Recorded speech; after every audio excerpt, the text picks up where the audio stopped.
नमस्कार साथियों, बहुत बहुत स्वागत है आपका सुधा हिंदी क्लासेज में। छायावाद की क्लासेस समाप्त हो चुकी हैं, तो आज की क्लास में हम छायावाद से संबंधित कुछ महत्वपूर्ण प्रश्नों को हल करेंगे जो परीक्षाओं में पूछे जा सकते हैं। तो क्लास को पूरा देखिए, आपके कितने प्रश्न सही हो रहे हैं वो भी कमेंट में बताइए। चलिए देखते हैं आज का पहला प्रश्न। पहला प्रश्न है, डॉक्टर नगेंद्र के अनुसार छायावाद की समय सीमा क्या है? ऑप्शन में है 1916 से 1936 ईस्वी, 1918 से 1936 ईस्वी, 1918 से 1938 ईस्वी या 1920 से 1938 ईस्वी। आपको बताना है कि छायावाद की समय सीमा डॉक्टर नगेंद्र के अनुसार क्या है, और इसका सही उत्तर है 1918 से 1938 ईस्वी। अगला प्रश्न देखते हैं। अगला प्रश्न है कि छायावाद शब्द के प्रथम प्रयोक्ता कौन है? ऑप्शन में है मुकुटधर पांडे, सुशील कुमार, डॉक्टर नगेंद्र या रामचंद्र शुक्ल। सही उत्तर है इसका मुकुटधर पांडे। इन्होंने छायावाद शब्द का सबसे पहले प्रयोग किया था। श्री शारदा पत्रिका में इन्होंने एक निबंध लिखा था। हिंदी छायावाद 1920 ईस्वी में प्रकाशित हुआ था और इसमें इन्होंने छायावाद शब्द का सबसे पहली बार प्रयोग किया था। अगला प्रश्न देखते हैं। अगला प्रश्न है कि सरस्वती पत्रिका में 1921 ईस्वी में प्रकाशित निबंध हिंदी में छायावाद के रचनाकार कौन हैं? नंद दुलारे वाजपेयी, सुशील कुमार, राम कुमार वर्मा या जयशंकर प्रसाद। सही उत्तर है इसका सुशील कुमार। इन्होंने ही सरस्वती पत्रिका में 1921 में हिंदी में छायावाद नामक निबंध लिखा था। अगला प्रश्न देखते हैं। अगला प्रश्न है कि मेरी समझ में नई शैली में भाव नहीं, भावों की छाया पाई जाती थी, जिन्हें पकड़कर हृदयंगम करने में पाठकों को कठिनाई होती थी, और इसी छायावादिता से ही मैंने छायावाद शब्द बनाया था। यह कथन किसका है? डॉक्टर नगेंद्र का, रामकुमार वर्मा का, मुकुटधर पांडे का या सुशील कुमार का? सही उत्तर है इसका मुकुटधर पांडे। यह कथन जो है मुकुटधर पांडे जी का है। आगे बढ़ते हैं और अगला प्रश्न देखते हैं।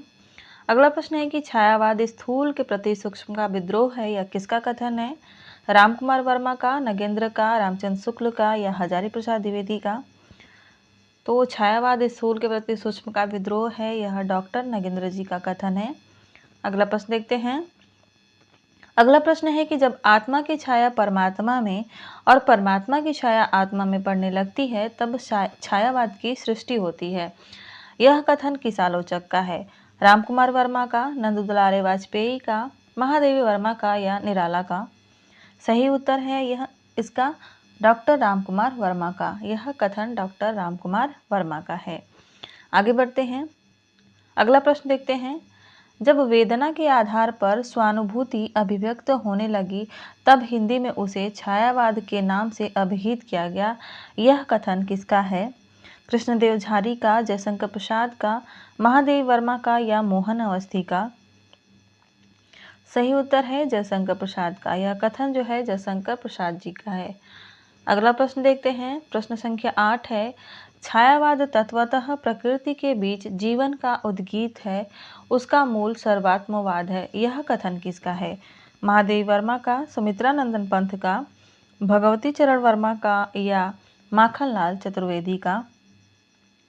यह कथन जो है महादेवी वर्मा का है। सही उत्तर हो जाएगा इसका ए ऑप्शन। अगला प्रश्न देखते हैं।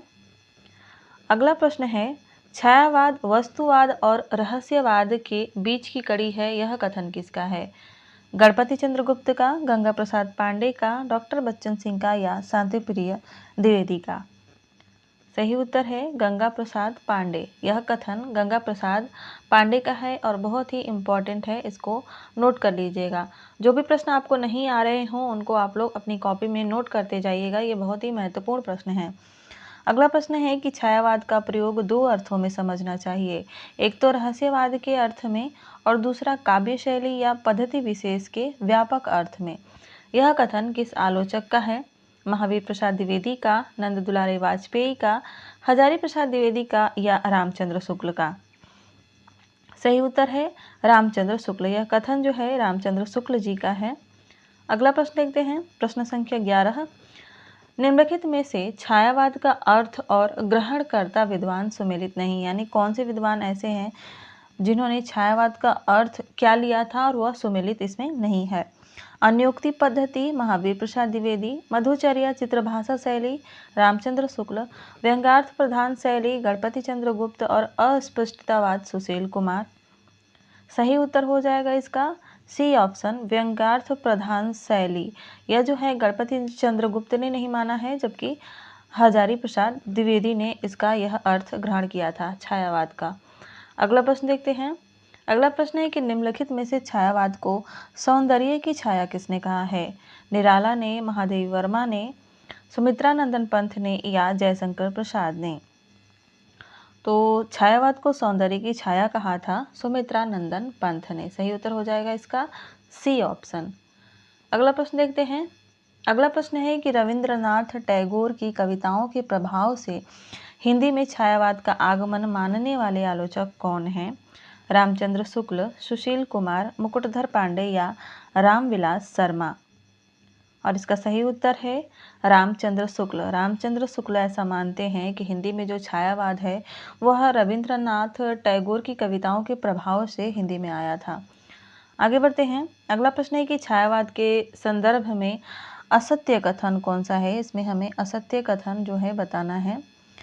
तो देखते हैं। पहला है छायावाद प्रकृति में मानव जीवन का प्रतिबिंब देखता है। छायावाद में अज्ञात के प्रति जिज्ञासा है और रहस्यवाद में अभिव्यक्ति की सूक्ष्मता है। छायावाद में गीति तत्व की प्रमुखता है और छायावाद एक भावात्मक दृष्टिकोण है। बात करें सही आंसर की, तो सही आंसर इसका हो जाएगा छायावाद में अज्ञात के प्रति जिज्ञासा है और रहस्यवाद में अभिव्यक्ति की सूक्ष्मता है। यह जो है असत्य कथन है, जबकि यह छायावाद में अभिव्यक्ति की सूक्ष्मता है और रहस्यवाद में अज्ञात के प्रति जिज्ञासा है। तो दोनों में जो है काफ़ी अंतर है कथनों में। तो इस तरह से ऑप्शन बी इसका सही हो जाएगा। आगे बढ़ते हैं। अगला प्रश्न है कि निम्नलिखित में से छायावाद की भावगत या विषयगत प्रवृत्ति नहीं है? वैयक्तिकता, नारी का भव्य स्वरूप, भावातिरेक एवं नैराश्य या कला के प्रति उपेक्षात्मकता? सही उत्तर हो जाएगा इसका कला के प्रति उपेक्षात्मकता जो है छायावाद की भावगत या विषयगत प्रवृत्ति नहीं है। प्रश्न संख्या 16 है कि छायावाद के बृहत्त्रयी में शामिल रचनाकार नहीं है पूछा गया है। महादेवी वर्मा, जयशंकर प्रसाद, निराला या सुमित्रा नंदन पंत? सही उत्तर है महादेवी वर्मा। अगला प्रश्न देखते हैं। छायावाद की लघुत्रयी में शामिल रचनाकार नहीं है। महादेवी वर्मा, रामकुमार वर्मा, भगवती चरण वर्मा या रामेश्वर शुक्ल अंचल? सही उत्तर हो जाएगा रामेश्वर शुक्ल अंचल। यह छायावाद के लघुत्रयी में शामिल नहीं है। बाकी ये तीनों वर्मा जो हैं छायावाद के लघुत्रयी में आते हैं। अगला प्रश्न है कि किसने छायावाद को अभिव्यंजनावाद का विलायती संस्करण कहा है? डॉक्टर नगेंद्र ने, रामचंद्र शुक्ल ने, मुकुटधर पांडे ने या रामकुमार वर्मा ने? सही उत्तर है इसका रामचंद्र शुक्ल ने। इन्होंने छायावाद को अभिव्यंजनावाद का विलायती संस्करण कहा था। आगे बढ़ते हैं और अगला प्रश्न देखते हैं कि छायावाद के प्रवर्तक के संदर्भ में हमें कौन सा सुमेलित नहीं है यह देखना है। ऑप्शन ए है रामचंद्र शुक्ल के अनुसार मैथिली शरण गुप्त एवं मुकुटधर पांडे। प्रभाकर माचवे एवं विनय मोहन शर्मा के अनुसार माखन लाल चतुर्वेदी। नंददुलारी वाजपेयी के अनुसार सूर्यकांत त्रिपाठी निराला और इलाचंद्र जोशी व गणपति चंद्र गुप्त के अनुसार जयशंकर प्रसाद। सही उत्तर हो जाएगा इसका ऑप्शन सी। नंददुलारी वाजपेयी के अनुसार छायावाद के जो प्रवर्तक हैं वह सुमित्रा नंदन पंत हैं। तो इस तरह से इसका राइट आंसर हो जाएगा सी ऑप्शन। अगला प्रश्न देखते हैं। निम्नलिखित में से सुमेलित कौन सा नहीं है? जयशंकर प्रसाद प्रत्यभिज्ञवाद दर्शन, सुमित्रा नंदन पंत अरविंद दर्शन, निराला अद्वैत वेदांत दर्शन और महादेवी वर्मा शाक्त दर्शन? बात करें सही आंसर की, तो सही उत्तर हो जाएगा महादेवी वर्मा शाक्त दर्शन। यही जो है सुमेलित नहीं है, क्योंकि जब हम छायावाद की क्लासेस ले रहे थे तो हमने पढ़ा था उसमें कि महादेवी वर्मा जो है बौद्ध दर्शन में आस्था रखती थी। अभी तक अगर आपने छायावाद की क्लासेस नहीं देखी हैं और आप इस प्रैक्टिस सेट को हल कर रहे हैं तो इस प्रैक्टिस सेट के बाद आप उन छायावाद की क्लासेस को ज़रूर देखिएगा। अगला प्रश्न देखते हैं, निम्नलिखित में से किस पत्र को छायावाद का घोर समर्थक पत्र माना जाता है? मतवाला को, जागरण को, हंस को या समन्वय को? तो जागरण जो पत्र था वह छायावाद का घोर समर्थक पत्र था। सही उत्तर हो जाएगा इसका बी ऑप्शन। 22 नंबर का प्रश्न देखते हैं कि किसने भारत नामक पत्रिका में छायावाद के समर्थन में लेख लिखे थे? कुमार विजय ने, मुकुटधर पांडे ने, नंद दुलारे वाजपेयी ने या शांति प्रिय द्विवेदी ने? सही उत्तर है इसका नंद दुलारे वाजपेयी ने। अगला प्रश्न देखते हैं, निम्नलिखित में से सुमेलित नहीं है, हमें कौन सा सुमेलित नहीं है छांटना है। जयशंकर प्रसाद मानवीय भूमि की प्रधानता, सुमित्रानंदन पंत कल्पना की प्रधानता, निराला बुद्धिविद तत्व की प्रधानता और महादेव वर्मा समष्टि तत्व की प्रधानता। सही उत्तर की बात करें तो सही उत्तर इसका हो जाएगा महादेव वर्मा समष्टि तत्व की प्रधानता। यह सुमेलित नहीं है। महादेव वर्मा में व्यक्तिकता एवं भाव तत्व की प्रधानता मिलती है, तो इस तरह से यहाँ पर सुमेलित नहीं है। डी ऑप्शन राइट हो जाएगा। अगला प्रश्न है कि छायावाद की प्रयोगशाला का प्रथम आविष्कार किसे माना जाता है? और यह बहुत ही प्रसिद्ध प्रश्न है हिंदी साहित्य के विद्यार्थियों के लिए। छायावाद की प्रयोगशाला का प्रथम आविष्कार झरना को माना जाता है, जिसका प्रकाशन वर्ष 1918 ईस्वी है। आगे बढ़ते हैं।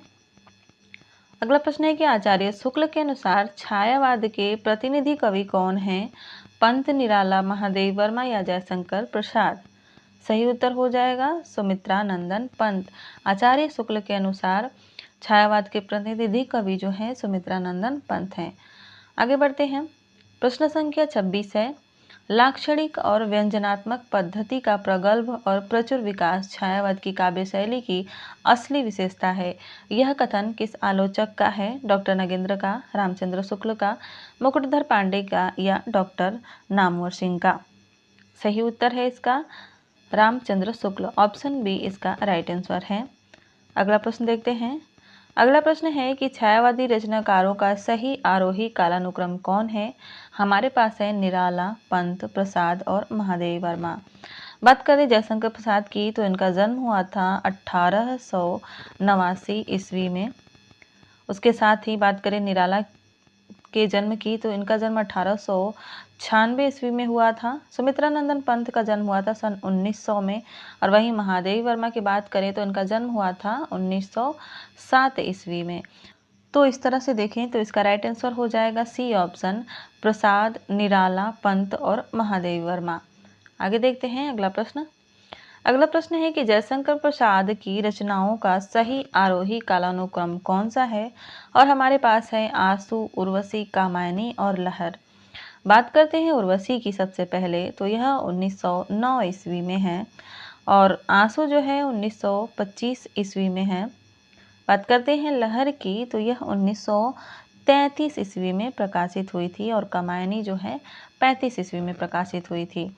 तो इस तरह से राइट आंसर हो जाएगा इसका बी ऑप्शन, उर्वशी, आंसू, लहर और कामायनी।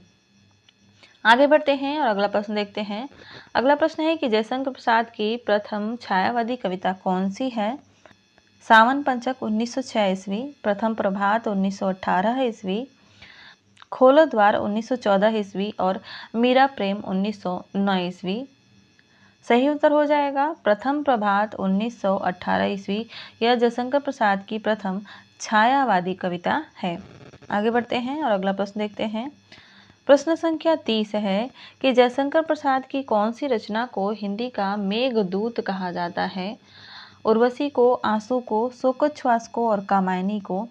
सही उत्तर है इसका आंसू को। आंसू जो रचना है इसे हिंदी का मेघदूत कहा जाता है। आंसू 1925 ईस्वी में प्रकाशित हुई थी यह रचना, जिसमें 133 छंद हैं।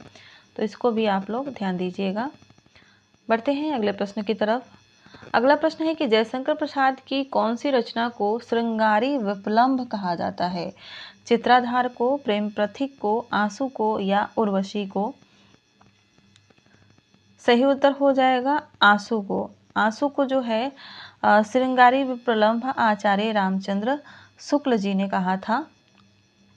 बढ़ते हैं अगले प्रश्न की तरफ। अगला प्रश्न है कि कामायनी के सर्गों का सही क्रम कौन सा है? और हमारे सामने हैं चिंता सर्ग, श्रद्धा सर्ग, काम, वासना, लज्जा और आशा। बात करें सही क्रम की तो सबसे पहले आता है चिंता, उसके बाद आशा, श्रद्धा, काम, वासना, लज्जा और इस तरह से ऑप्शन बी इसका राइट आंसर हो जाएगा। और यह जितने भी विद्यार्थी हैं यूजीसी नेट के, उनके लिए तो ये बहुत ही महत्वपूर्ण प्रश्न है, क्योंकि हमेशा यह प्रश्न पूछा जाता है। कामायनी के सर्गों का क्रम अधिकतर पूछा जाता है। आगे बढ़ते हैं और अगला प्रश्न है कि कामायनी छायावाद का उपनिषद है, यह कथन किसका है? रामचंद्र शुक्ल का, हजारी प्रसाद द्विवेदी का, शांतिप्रिय द्विवेदी का या नंद दुलारे वाजपेयी का? राइट आंसर हो जाएगा इसका शांतिप्रिय द्विवेदी। यह कथन शांतिप्रिय द्विवेदी का है। इन्होंने ही कहा था कि कामायनी छायावाद का उपनिषद है। अगला प्रश्न है कि कामायनी नए युग का काव्य है, यह किसका कथन है? डॉक्टर नगेंद्र का, नंद दुलारे वाजपेयी का, रामचंद्र शुक्ल का या धीरेन्द्र वर्मा का? तो यह कथन नंद दुलारे वाजपेयी जी का है। राइट आंसर हो जाएगा इसका बी ऑप्शन। अगला प्रश्न देखते हैं। अगला प्रश्न है कि किसने छायावाद को शक्ति काव्य कहा है? रामविलास शर्मा ने, महादेवी वर्मा ने, रामस्वरूप चतुर्वेदी ने या बच्चन सिंह ने, डॉक्टर बच्चन सिंह ने? तो इसका सही उत्तर हो जाएगा रामस्वरूप चतुर्वेदी ने। इन्होंने छायावाद को शक्ति काव्य कहा था।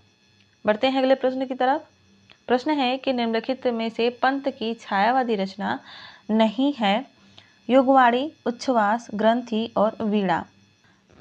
आपको बताना है कि इसमें से कौन सी रचना छायावादी रचना नहीं है, जो कि ये सभी रचनाएं जो हैं सुमित्रा नंदन पंत की हैं। और सही उत्तर हो जाएगा युगवाणी। युगवाणी जो है छायावादी रचना नहीं है, बल्कि प्रगतिवादी रचना है। 1939 ईस्वी में प्रकाशित हुई थी यह रचना। आगे बढ़ते हैं। अगला प्रश्न है, सुमित्रा नंदन पंत की रचनाओं का सही आरोही क्रम हमें लगाना है। और हमारे पास रचनाएं हैं उच्छ्वास, वीणा, युगांत और लोकायतन। सबसे पहले बात करें वीणा की, तो ये जो है 1927 ईस्वी में प्रकाशित हुई थी। उच्छ्वास 1920 ईस्वी में है। वहीं बात करें युगांत की तो यह 1936 ईस्वी में है और लोकायतन 1964 ईस्वी में है। तो इस तरह से इसका राइट आंसर हो जाएगा ए ऑप्शन, उच्छ्वास, वीणा, युगांत और लोकायतन। आगे बढ़ते हैं और अगला प्रश्न देखते हैं। अगला प्रश्न है कि जो सोए स्वप्नों के तम में वे जागेंगे, यह सत्य बात। जो देख चुके जीवन निशीथ वे देखेंगे जीवन प्रभात। आपको बताना है कि यह पंक्तियां जो हैं वह किस रचना से ली गई हैं। पंत द्वारा रचित यह पंक्तियां हैं और किस रचना से हैं? ग्रंथि से, उच्छ्वास से, पल्लव से या युगांत से? सही उत्तर है इसका युगांत से। यह पंक्तियां युगांत रचना से है। बहुत ही महत्वपूर्ण पंक्तियां हैं, इनको आप लोग नोट कर लीजिएगा और इम्पोर्टेंट लगा लीजिएगा। अगला प्रश्न है 39 नंबर का कि बापू, मार्क्स के पति, भूत दर्शन, साम्राज्यवाद कविताएं पंत के किस काव्य संकलन में संकलित है? बहुत ही महत्वपूर्ण प्रश्न है। ऑप्शन में है वीणा, युगवाणी, युगांत और ग्राम्या। सही उत्तर है इसका युगवाणी। युगवाणी में यह जो रचनाएं हैं वह संकलित हैं। अगला प्रश्न देखते हैं, प्रश्न संख्या 40।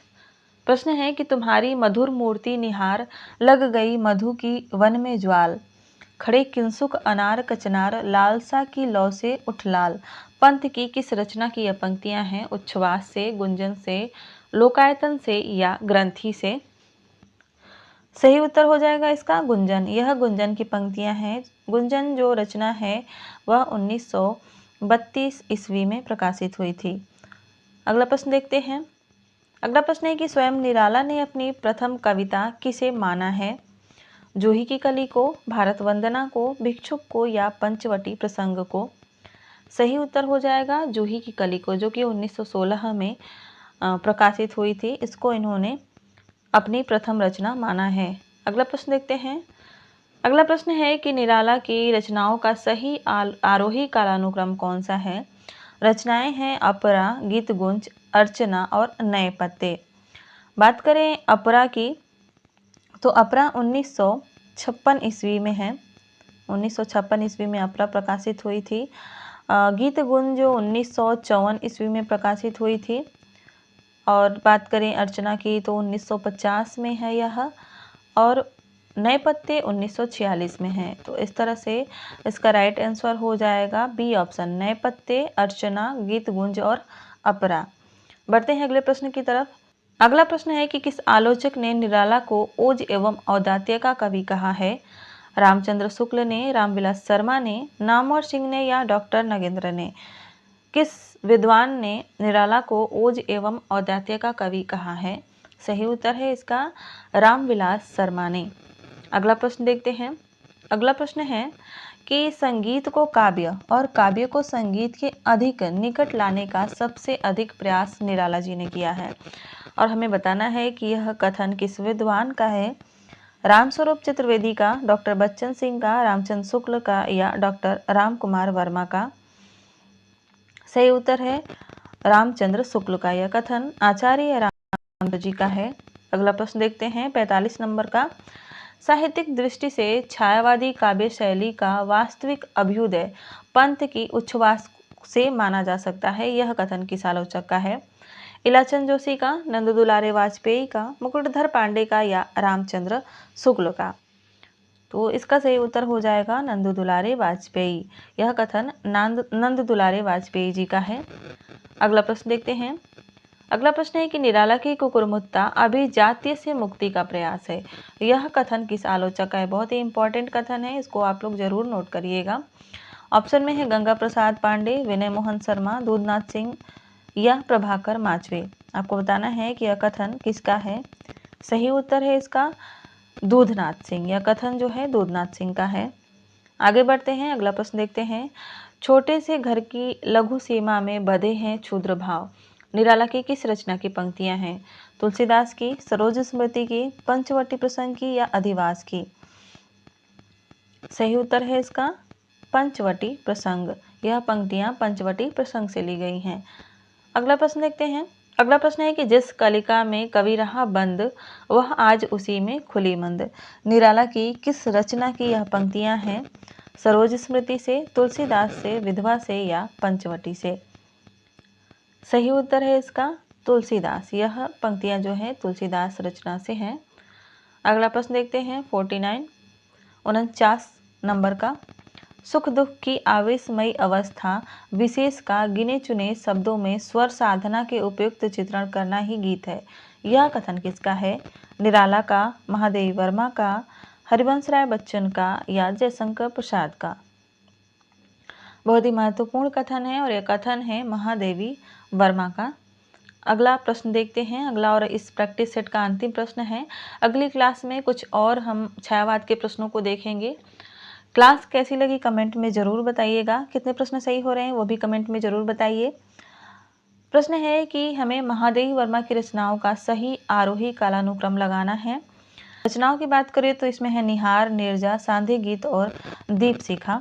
बात करें निहार की तो निहार है 1930 ईस्वी में। नीरजा जो है 1935 ईस्वी में है।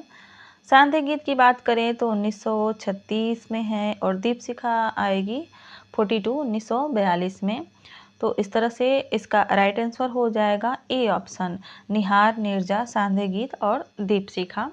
ये सभी क्लासेज जो हैं छायावाद की सभी क्लासेज आपको चैनल पर उपलब्ध हैं। जो लोग पहली बार इस क्लास को देख रहे हैं तो चैनल को सब्सक्राइब अवश्य करिएगा। क्लास अच्छी लगे तो लाइक तो ज़रूर ही करिएगा और अपने दोस्तों के साथ शेयर भी करिएगा। मिलते हैं अगली क्लास में, तब तक के लिए पढ़ाई अपनी खूब मन से कीजिए। धन्यवाद।